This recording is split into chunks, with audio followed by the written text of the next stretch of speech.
20 अगस्त से मिलना शुरू होगा दूसरे चरण का मुफ्त राशन। जानिए कितने लोगों को मिलेगा फ्री में गेहूं और चावल। कोरोना काल में अगस्त के द्वितीय चरण का मुफ्त राशन वितरण शुक्रवार से शुरू होगा। आगरा जनपद की 1268 राशन की दुकानों पर एक साथ राशन का वितरण शुरू होगा। वितरण में सरकार ने कोरोना गाइडलाइन लागू की है। राशन कार्ड के नंबर के अंतिम अंक के हिसाब से ही 20 से 31 अगस्त तक वितरण होगा। 31 अगस्त को ओटीपी के तहत राशन का वितरण होगा। 12 दिन में जनपद के 7.36 लाख कार्ड की 30.54 लाख यूनिट पर गेहूं चावल दिया जाएगा। यूपी में बढ़ेगी शिक्षा मित्र, आशा और आंगनवाड़ी वर्कर्स की सैलरी। उत्तर प्रदेश चुनाव की तैयारियों में जुटी योगी सरकार ने बुधवार को विधानमंडल में वित्तीय वर्ष 2021-22 का पहला अनुपूरक बजट पेश किया। इसके साथ ही सरकार ने प्रदेश के शिक्षा मित्रों और रोजगार सेवकों, चौकीदारों, आशा और आंगनबाड़ी कार्यकर्त्रियों के मानदेय बढ़ोतरी का रास्ता साफ कर दिया। जल्द ही इनकी सैलरी बढ़ जाएगी। कुल 7,301.52 करोड़ रुपए का अनुपूरक बजट वित्त मंत्री सुरेश खन्ना ने पेश किया है। बाढ़ से बर्बाद हुई किसानों की फसल का मुआवजा देगी योगी सरकार।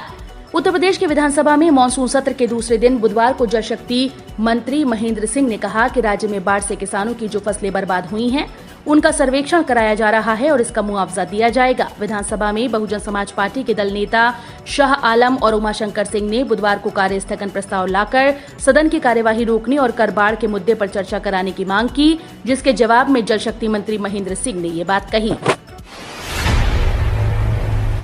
अंक सुधार के लिए 18 सितंबर से परीक्षा कराएगा यूपी बोर्ड। 3 की बजाय 2 घंटे का होगा प्रश्न पत्र। हाई स्कूल और इंटरमीडिएट के परिणाम से असंतुष्ट छात्र छात्राओं के लिए यूपी बोर्ड 18 सितंबर से 6 अक्टूबर के बीच अंक सुधार परीक्षा कराएगा। जो परीक्षार्थी इसमें सम्मिलित होना चाहते हैं, उन्हें इस परीक्षा में 1 या 1 से अधिक अंक कितने भी विषयों में निःशुल्क शामिल होने का अवसर दिया जाएगा। खास बात यह है कि उनका परीक्षाफल 2021 का माना जाएगा। ओबीसी छात्र छात्राओं को कंप्यूटर ट्रेनिंग 1 सितंबर से। पिछड़े वर्ग के इंटरमीडिएट पास बेरोजगार युवक और युवतियों में से चयनित प्रशिक्षणार्थियों का प्रशिक्षण कार्यक्रम आगामी 1 सितंबर से शुरू होगा। प्रदेश के पिछड़ा वर्ग कल्याण विभाग के द्वारा सरकार से मान्यता प्राप्त संस्थाओं के माध्यम से ओ लेवल और सीसीसी कंप्यूटर प्रशिक्षण योजनाएं संचालित की जा रही हैं। इस योजना के तहत पिछड़े वर्ग के गरीब छात्र छात्राओं को कौशल विकास प्रदान करने के लिए कंप्यूटर प्रशिक्षण दिया जाता है। अब होगी आवेदन पत्रों की जांच। जाने कब तक तैयार होगी मेरिट लिस्ट। पंचायत सहायक भर्ती के लिए आवेदन जमा करने की अंतिम दिन अभ्यर्थियों की भीड़ जुटी रही। पीलीभीत जिले में पूरनपुर विकासखंड की 189 पंचायत सहायक पद के लिए ब्लॉक के काउंटर पर 2,790 आवेदन जमा हुए। पंचायतों में सहायक पंचायत के पद खाली रहने की आशंका जताई जा रही है। 4 पंचायतों से आवेदन नहीं आए। हालांकि अधिकारियों का मानना है कि इन पंचायतों के लोगों ने जिले पर आवेदन किए हों। प्राइमरी स्कूल्स के शिक्षकों के पारस्परिक तबादले पूरे वर्ष होंगे। सरकारी प्राइमरी स्कूल्स के शिक्षकों के पारस्परिक तबादले अब पूरे वर्ष होंगे। वहीं जिले के अंदर 2 चरणों में तबादले होंगे। पहले शिक्षकों की मांग पर तबादले किए जाएंगे और इसके बाद समायोजन होगा। इसके लिए अगस्त से ही आवेदन लेने की योजना है। बीते दिनों बेसिक शिक्षा विभाग की बैठक में इस पर सहमति बन गई है। यूपी के गांव में अब बनेंगी किफायती और टिकाऊ सड़कें। फुल डेप्थ रिक्लेमेशन तकनीक से होगा निर्माण। गांव में उम्दा सड़कें बनाने के लिए भारी भरकम धनराशि खर्च नहीं होगी, बल्कि किफायती और टिकाऊ सड़कें बनकर तैयार होंगी। सड़कों पर प्रति किलोमीटर खर्च कम आएगा और मजबूती अधिक होने से उम्र अन्य सड़कों से लंबी होगी। पर्यावरण भी अनुकूल रहेगा, क्योंकि निर्माण के लिए पहाड़ों से गिट्टी लाने की जरूरत नहीं होगी। प्रधानमंत्री ग्राम सड़क योजना के तहत नई तकनीक से 5.5 मीटर चौड़ी सड़क बनाने का प्रयोग होने जा रहा है। लखनऊ में आज होगा खिलाड़ियों का कुंभ। मेरठ से रवाना हुए 67 खिलाड़ी। उत्तर प्रदेश की राजधानी लखनऊ में आज ओलंपिक खिलाड़ियों को सम्मानित किया जाएगा। गुरुवार को लखनऊ के अटल बिहारी वाजपेयी इकाना स्टेडियम में मेरठ सहित देश के सभी ओलंपिक खिलाड़ी सम्मानित होंगे। कार्यक्रम में सभी मंडलों के राष्ट्रीय स्तर खिलाड़ियों को भी न्योता मिला है। नॉर्थ सेंट्रल रेलवे में 1664 अप्रेंटिस के पदों पर निकली वैकेंसी। नॉर्थ सेंट्रल रेलवे में आईटीआई पास कर चुके युवाओं के लिए अप्रेंटिस का सुनहरा मौका है। रेलवे ने 1664 पदों पर भर्तियां निकालकर आवेदन मांगे। अप्रेंटिस के इन पदों पर आईटीआई पास युवा ऑनलाइन आवेदन कर सकते हैं। रेलवे रिक्रूटमेंट सेल के मुताबिक आवेदन की अंतिम तारीख 1 सितंबर 2021 है। इन पदों पर उम्मीदवारों का चयन 10वीं और आईटीआई की मेरिट के आधार पर किया जाएगा। लखनऊ में भी घरेलू गैस की कीमतों में हुआ इजाफा। पेट्रोल और डीजल की बढ़ती कीमतों से परेशान लोगों को अब एक और झटका लगेगा। घरेलू गैस सिलेंडर की कीमत में 25 रुपए का इजाफा हुआ है। पेट्रोलियम कंपनीज ने सोमवार के मध्यरात्रि से 14.2 किलोग्राम वजन वाले गैस सिलेंडर की कीमत में 25 रुपए और 5 किलोग्राम वजन वाले सिलेंडर की कीमत में 9 रुपए का इजाफा किया है। यूपी विधानसभा में महंगाई के मुद्दे पर विपक्ष का हंगामा। वित्त मंत्री बोले, विपक्ष के पास कोई और काम नहीं। विधानसभा में बुधवार को महंगाई के मुद्दे पर समाजवादी पार्टी और कांग्रेस ने जमकर हंगामा किया। सदन की कार्यवाही रोककर दोनों दलों ने चर्चा की मांग की, जिसे अस्वीकार किए जाने पर समाजवादी पार्टी और कांग्रेस के सदस्य सदन के वेल में आकर जोरदार नारेबाजी करने लगे। इस पर शोर शराबा बढ़ने पर विधानसभा अध्यक्ष हृदय नारायण दीक्षित ने सदन की कार्यवाही 11:40 तक के लिए स्थगित कर दी। यूपी चुनाव के लिए बीजेपी प्रदेश अध्यक्ष ने दी नसीहत। बैनर पोस्टर पर न लिखवाएं भावी प्रत्याशी। भाजपा विधानमंडल दल की लोक भवन में बैठक हुई। इसमें स्वतंत्र देव सिंह ने विधायकों को नसीहत देते हुए कहा कि वे टिकट पाने के लिए अपना बायोडेटा लेकर यहां वहां ना घूमें। पार्टी संगठन को उनकी कार्यशैली, जनसेवा आदि के बारे में पूरी जानकारी है। रात में भी करे ताजमहल का दीदार। ताज की टाइमिंग टिकट से जुड़ी जानकारी जानिए। कोरोना महामारी की वजह से पिछले साल 17 मार्च से ताजमहल का दर्शन रात में नहीं हो पा रहा था। 21 अगस्त से अब आम पर्यटक रात में भी ताज का दर्शन कर सकेंगे। अब रात 8:30 से 10 बजे तक 3 स्लॉट में पर्यटकों को प्रवेश की इजाजत होगी, जबकि रविवार को लॉकडाउन के कारण ताजमहल में प्रवेश बंद रहेगा। रेलवे के नए टाइम टेबल से यात्रियों को मिलेगी राहत। नए रूट पर दौड़ेंगी 3 ट्रेन। रेलवे अपना अगला टाइम टेबल बनाने में जुट गया है। नए टाइम टेबल में बरेली आने वाली 3 ट्रेन के रास्ते बदल दिए जाएंगे। ट्रेन के रूट बदलने से सफर में लगने वाला समय भी कम हो जाएगा। हालांकि उस रूट के यात्रियों को दिक्कतों का सामना करना पड़ेगा, जिनको हटाया जाएगा। रेलवे नए टाइम टेबल में ट्रेन 14307008 बरेली प्रयागराज का रूट बदला है।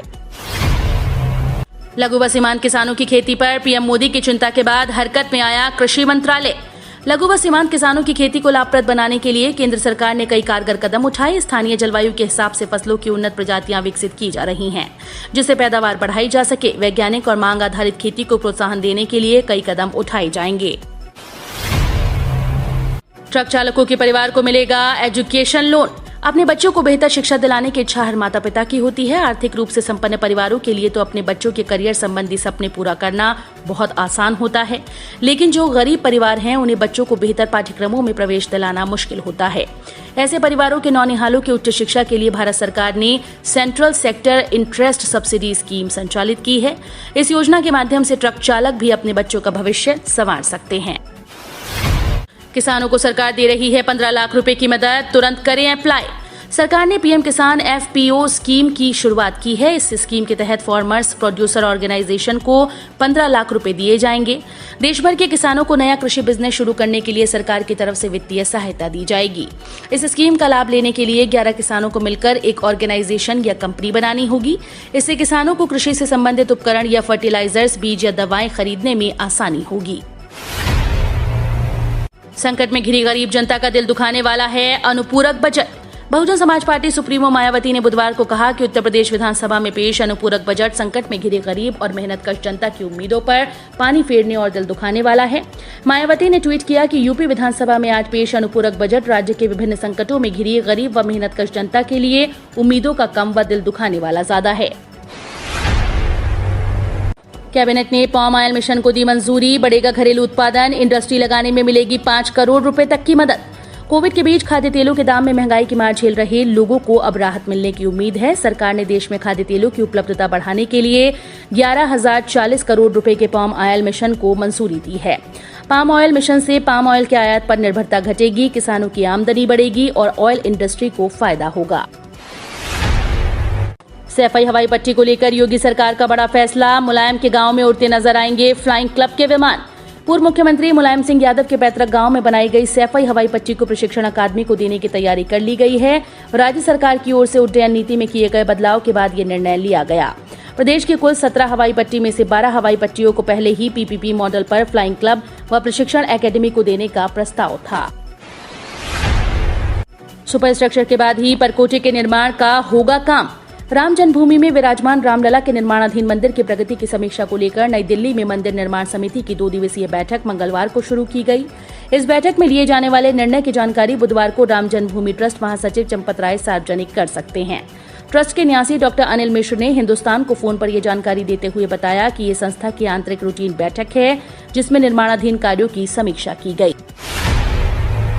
बोले भाकियू अध्यक्ष नरेश टिकैत, संजीव बालियान को शहर में पैर नहीं रखने देंगे। भारतीय किसान यूनियन की मासिक पंचायत में भाकियू अध्यक्ष चौधरी नरेश टिकैत ने किसानों से 5 सितंबर को मुजफ्फरनगर में होने वाली संयुक्त किसान मोर्चा की महापंचायत को सफल बनाने का आह्वान किया। वहीं विधायक उमेश मलिक के प्रकरण में कहा गया कि बालियान खाप के मुखिया के नाते हम मंत्री संजीव बालियान को आदेश देते हैं कि वो इस मामले को जल्द निपटा दें, नहीं तो शहर में पैर नहीं रखने देंगे। 11,460 मेधावियों को मिलेगी सालाना 10,000 की छात्रवृत्ति। जाने कितने अंकों वालों को मिलेगी छात्रवृत्ति।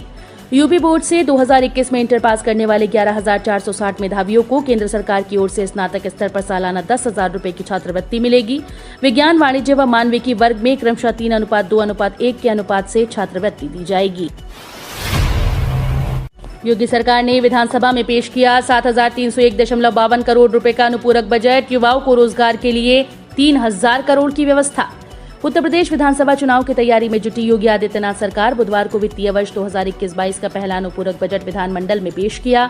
मुख्यमंत्री योगी आदित्यनाथ की घोषणाओं और अगले 6 माह में पूरी की जा सकने वाली परियोजनाओं को अमली जामा पहनाने के लिए 7,301.52 करोड़ रुपए का अनुपूरक बजट विधानसभा में पेश किया गया, जो आम बजट का 1.33% है।